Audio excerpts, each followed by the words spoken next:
Welcome back to She Ministries, Live Awesomely. Again this semester we're showing you guys DIY demonstrations that you can do at home with your friends or family, whomever you choose, or by yourself. And I'm really excited because today my friend Summer Green has invited me into her lovely home to show you guys a really cool DIY. So Summer, will you share with us what you're going to be showing us today? Definitely. Today I'm going to go over some ins and outs of gluten-free baking. I was diagnosed with celiac disease in 2008. Celiac is kind of like the extreme form of gluten intolerance to where it actually harms your body. So I had to really kind of figure out how to have some of the things I really enjoy. If you buy gluten-free stuff from the store, it's not always the best tasting. So we're going to go over how to maybe cook and bake some of those things on your own. Awesome. I'm really excited because a lot of people do eat gluten-free now. So it's very common. So this is a way that you can either help yourself or you can bless others. I asked Summer when would be a good time to come over, and today she's actually doing some of her baking, so it worked out perfectly. Yes, I actually kind of started a little side business. I bake gluten-free items, people place orders, just different things like that. So if you're having a party or something like that and you want some gluten-free baked goods, feel free to let me know. Yeah, great. Thank you so much. Of course. Alrighty, so let's go ahead and get started. Okay. Welcome everybody to my kitchen. As Nicole said, I'm Summer Green, and today we're going to go over some gluten-free baking tips. If you know anything about gluten or gluten intolerance, gluten is a protein that's found in wheat, rye, oats, and barley. And what it does is it kind of makes everything stick together.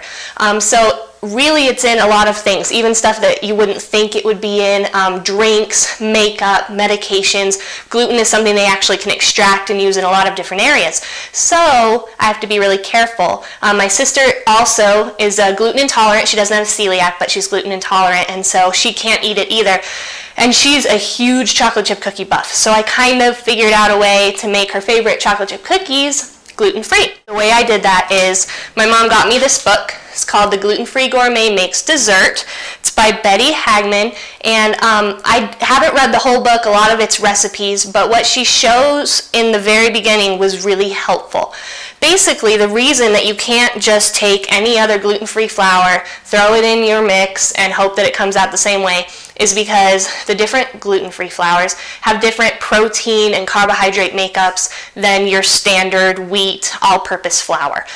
There's a ton of different flours. If you've been to any store and looked in the gluten-free section, there's 30, 40 bags of different types of flours, arrowroot, buckwheat. You're like, what the heck is that? So basically what she does is she went through all these different flours and met with a chemist, and they kind of broke it down as to rice flour has this much protein and this much carbohydrates as opposed to wheat flour, so that's why your stuff doesn't come out exactly the same way.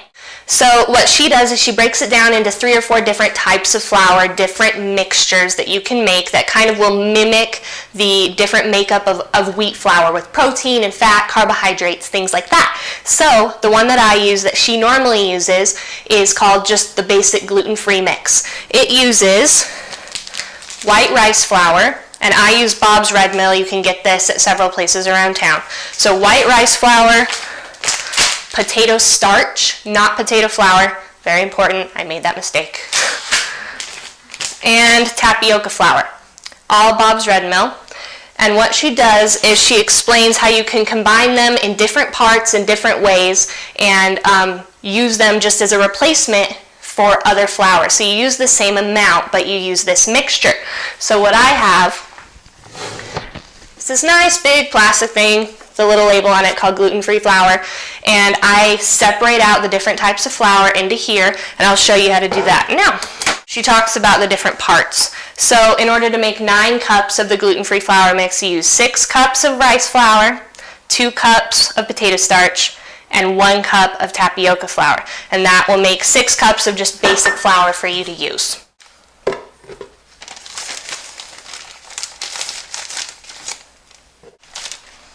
Alright, that's the rice flour. So that's the main base of the gluten-free flour mix. The reason I have it in these little baggies is because these obviously don't reseal and they're difficult to scoop out of. So I just basically cut them open, put them in baggies that I label so that I know what everything is, and then as I'm buying flour I can just keep refilling the plastic bags. Then we have 1 cup of the tapioca flour, 2 cups of the potato starch. Potato starch is really similar to cornstarch, like in texture. The reason that I would encourage you to use kind of a plastic container like this is because this stuff's really hard to stir up, but you have to have it really well mixed. It has to have a really good balance. So I found one that had a nice seal over the top, and so I can literally just shake it for a while, shake it up, turn it around, and it gets nice and mixed. They have a little bit of a different color from each other, so you can kind of tell when they're mixed together. And there you go. That's my flour. So as opposed to somebody that would just have maybe a nice big bag of regular wheat flour, this is the flour I use for all my baking. I do have regular flour in the house. My husband is not gluten-free, so sometimes he has some favorites that he just really likes, and I don't feel like forcing him to eat gluten-free things.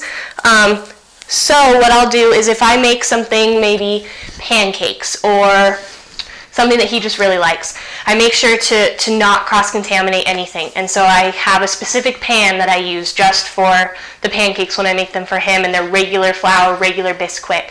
A specific bowl, a specific spoon, all of that sort of stuff. If you're really that sensitive to gluten, if it's something that you have an allergy towards, that's something that's really important to do. Gluten is not something that washes off. It's not something that bakes off. Heat won't kill it. So just having separate items is really important. So what do we do now? I basically just took the regular chocolate chip cookie recipe from the back of the Nestle chocolate chip cookie bag, and I figured out how to make it work.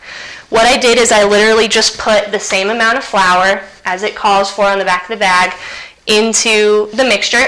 Instead of using wheat flour, I use this gluten-free flour. It's not that simple though. There is one other step. Because gluten is what makes everything bind together and hold together, nothing in here is going to make that happen.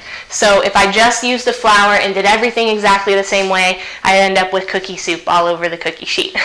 And that's happened before. So what I did is I got xanthan gum. You've probably heard of it. It's a protein that can be used to replace gluten. Obviously it's not the same, it doesn't do the exact same thing, but it's a protein that binds stuff together. If you get it on your hands and you get your hands wet, it actually feels a little bit sticky. And the way that it works is you add it to your ingredients, you add it to your flour, your mixture for your cake, breads, whatever, in different increments, and it helps to hold everything together. Because it's a protein, it increases the protein ratio of your gluten-free flour. This flour mixture, because it has tapioca flour, potato starch, and white rice flour, isn't as high in protein as regular unbleached wheat flour, and that's kind of what the book goes into, breaking down the different elements. So this will help you add protein as well as bind everything together. I had kind of a hard time figuring out how much to add to different things. She actually has a little bit of a table to kind of tell you what to do. So basically, she recommends in the book adding xanthan gum to your flour mixture for your cakes, cookies, breads. It's a 1/4 teaspoon per cup of flour if you're making cookies, for example, something like that. So if I'm making cookies and they call for 2.5 cups of flour, I use my gluten-free flour mix. If it's a 1/4 teaspoon per cup of flour, I just kind of do a heaping 1/2 teaspoon. They've come out really well for me. You just kind of stick them into the recipe wherever they would normally go. So for these cookies, the ones on the back of the Nestle chocolate chip bag, what you do is you mix your dry ingredients first. Exact same flour ratio as you would with wheat flour. You just replace it with the gluten-free flour mix. And then for the xanthan gum, you just add it into your dry ingredients. You simply just add it to your mixing bowl like normal. Mix it all together, follow all the same steps. And right here I have my gluten-free chocolate chip cookie dough mix, all mixed together. I think it looks pretty similar to the way that you do it if you just do it regular with the wheat flour. And my sister, who I was making these for, who loves chocolate chip cookies, thinks that the dough tastes similar as well, and I have to keep it from her because she tries to eat all of the cookie dough. One other thing I wanted to mention is high altitude requirements and restrictions are the exact same for gluten-free baking as they are for any other baking. One other thing that you can do if you're making something and you bake it and it comes out, it's still kind of flat, still kind of and not exactly the same as you would expect it to be, maybe a cake or a bread. A lot of times you need even more protein added to your mix, and a way to do that is to add an extra egg white. I did that to one of my breads, and it makes it really fluffy and airy, makes it rise better.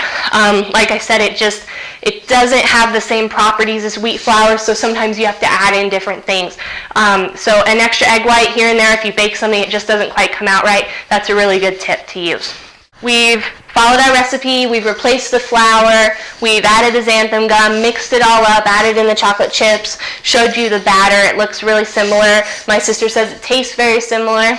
Then I just use my handy dandy little scooper and scoop it onto the cookie sheet. It's the same consistency as cookie dough. It stays right on there. And just go ahead and put it in the oven, same amount of time, same temperature, everything else is the same. And these came out of the oven just a few minutes ago. They come out very similar to the way that you would do any other chocolate chip cookies.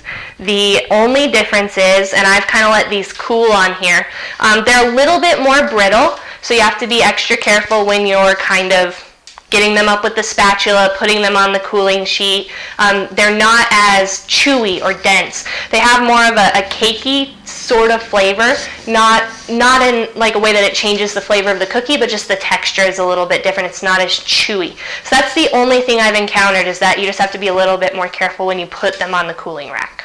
This is my sister Shawna, gluten intolerant as well, the one I kind of figured out the cookies for. How are they? How'd I do? Really good. Really good. So how do they taste in comparison to normal Nestle chocolate chip cookies? I think they taste the same. They're just a little bit fluffier. Which isn't a bad thing. They don't go as flat. So awesome. Thank you guys so much for coming into my kitchen and learning about gluten-free baking. It's really not as hard as it seems. I know it can be intimidating, but just taking a little bit of time and doing some research can really help you to understand the basis of it. And once you kind of have an understanding of why things work the way they do, it's easier to make your recipes work out well. I've been able to figure out red velvet cake, lemon cake, pie crust, and zucchini bread, all sorts of different things, and I really love baking. So again, if you need any help, please give me a holler, and I'd be happy to give you any other tips.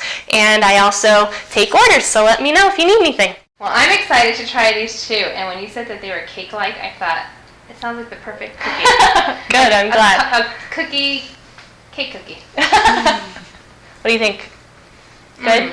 Mm-hmm. They taste pretty similar. They are delicious. Good. It was so good. I think it's really important to try to make things not taste gluten-free, because if you're trying to eat something and you don't like the way it tastes, then you're not going to stick to your diet. You're not going to stick to your restrictions. Right. So making them taste similar is so much better, and my husband actually prefers these. He doesn't even like them the other way. Honestly, I would never know these are gluten-free. They're so, so good. Good. And I just, as I'm filming you, I was thinking about how cool it was that you did this for your sister. Like, what a blessing. Thank you. You're welcome. And it, like, reminds me that I need to bless others, too. If somebody comes to my house for dinner, I'm going to ask, like, do you have any allergies? I have a peach allergy, so I'll tell people, yes, I'm allergic to peaches. That's about it.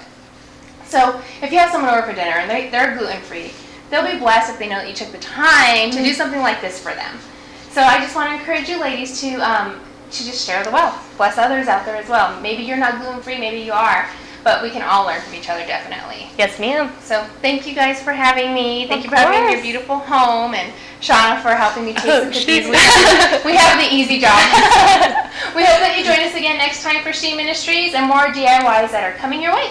Thanks, guys. Have a blessed week. Bye. Bye.